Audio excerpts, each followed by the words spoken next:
While you were speaking, we have a guest that's joined us, and I think I should leave it up to you to introduce our guest, and a big thank you to him for being able to get through to this particular news. Over to you, Debbie.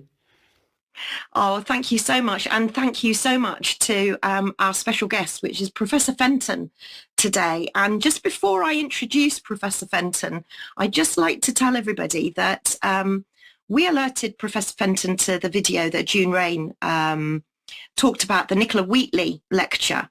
And Professor Fenton has done the most incredible YouTube. It's only 17 minutes long, and we will show a clip of it. But first of all, let me just welcome Professor Fenton. Thank you so much, because I know that you're at a lunch and you've taken time out of your lunch to come and speak to us. But your YouTube is gaining traction, over 10,000 views, I think. And it's a very honest and it's a very direct and very easy to listen to takedown of the MHRA. Thank you so much for doing this. Would you like to tell us about why you felt you needed to do it and what the big message is?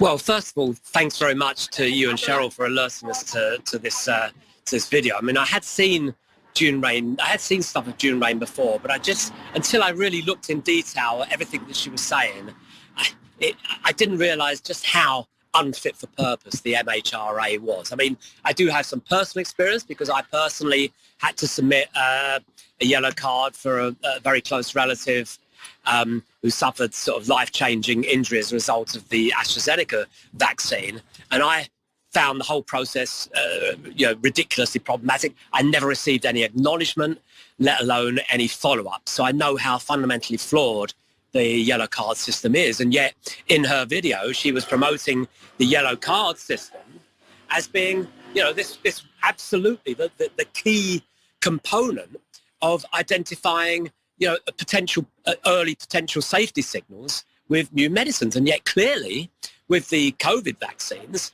the exact opposite has been the case. They've essentially ignored all the incredible and multiple safety signals with the AstraZeneca vaccine.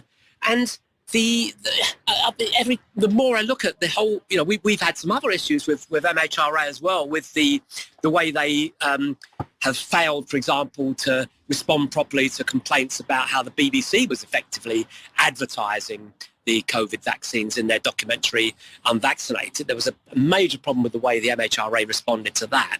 But also, I don't understand, with all of the money spent on the sort of the COVID interventions, there was £40 billion spent, for example, on the track and trace program.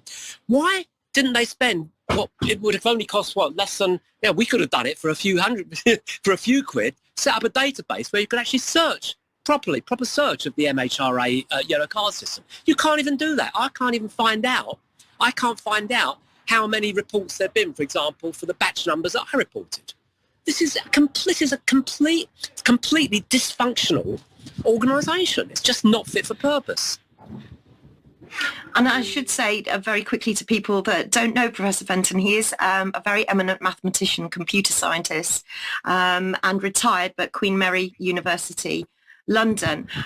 Professor Fenton, I'm hoping you can stay with us for a couple of minutes because I just want to put a little bit of your video up. But first of all, let's remind ourselves, June Rain, what does she say? June Rain says that the safety of the public will always come first. Clearly, we're not seeing that.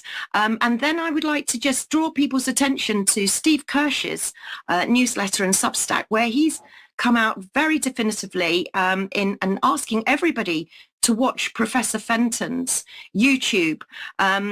He says, I quote, "Today their role, the MHRA, has shifted to being a vaccine enabler, precisely the opposite of their previous role as a regulatory authority. When they see the huge numbers of reports into the UK yellow card system, their version of theirs, They actually think that it makes the reporting system is working rather than the drug is unsafe. Think I'm kidding? Watch this 17-minute video segment from UK Professor Norman Fenton.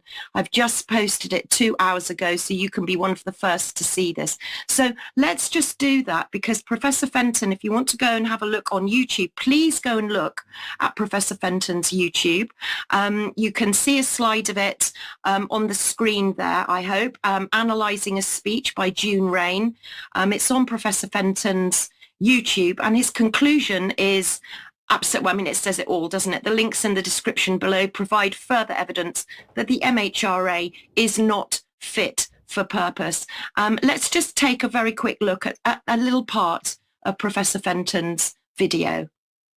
The MHRA is the Medicines and Healthcare Products Regulatory Agency in the United Kingdom, and its CEO is a woman called June Rain. And recently I was alerted to a speech that June Rain made in November 2022 about safety of medicines.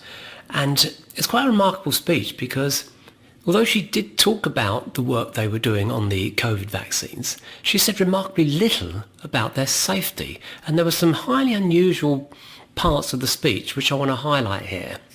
I encourage you to watch the full speech, which is linked in the description below. Near the start, she talks about the fact that her role as regulator is changing as a result of the pandemic. My role as a regulator is changing, catalysed by the COVID-19 pandemic, but what won't change is that safety is our top priority. Well, that's comforting to know, but is she really delivering on that promise? What have we learnt from safety monitoring for vaccines and therapeutics during the pandemic? And that's not a simple matter of rearranging our teams and our leadership. It really means culture changing, from a regulator that's a controller, a watchdog, a policeman if you like, to an enabler or an air traffic controller landing the plane that is the new entity, the new asset. From a black box to a system partner. Wow, that's quite a statement. So from controller, ensuring that unsafe vaccines don't get approved, to an enabler, which presumably means working with the pharma companies to ensure that vaccines get approved as fast as possible. So often people have said we send in a yellow card and we don't know what happens. Well, I can personally vouch for that.